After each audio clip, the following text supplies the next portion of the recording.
এলাকায় দীর্ঘদিনের পানীয় জলের সমস্যা দ্রুত সমাধানের দাবিতে ত্রিপুরা জল বোর্ডের সাব ডিভিশনের সহকারী ইঞ্জিনিয়ার নির্মল কান্তি পালের কাছে স্মারকলিপি প্রদান করল সারা ভারত গণতান্ত্রিক নারী সমিতির পূর্ব আগরতলা অঞ্চল কমিটি।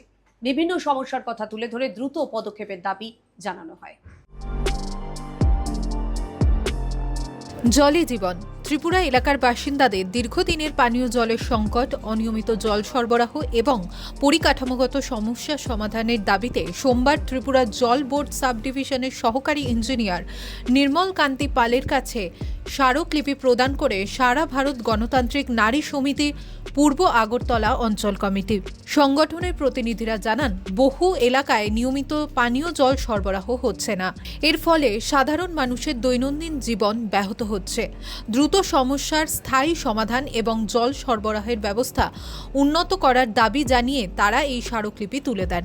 আজকে সারা ভারত গণতান্ত্রিক নারী সমিতি পূর্ব লোকাল কমিটির উদ্যোগে এক দীর্ঘদিনের সমস্যা, বিশেষ করে আমরা জানি যে জলের আর এক নাম জীবন।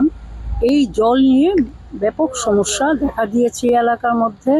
বিভিন্ন জায়গার মধ্যে জল পর্যাপ্ত পরিমাণে যাচ্ছে না। তারপর পাইপলাইনগুলো ভেঙে আছে, কোথাও কোথাও স্মার্ট সিটির কাজ করতে গিয়ে পাইপলাইন ভাঙছে। সেখানে দাঁড়িয়ে পোকামাকড় ওই পাইপলাইন দিয়ে যাচ্ছে মানুষের বাড়ি বাড়ি, এবং জলের নির্দিষ্ট সময়সীমা থাকছে না। স্মারকলিপি গ্রহণ করে সহকারী ইঞ্জিনিয়ার নির্মল কান্তি পাল বিষয়টি গুরুত্ব সহকারে বিবেচনা করে প্রয়োজনীয় ব্যবস্থা দ্রুত গ্রহণ করবেন এমনটাই আশ্বাস দেন এই দিন।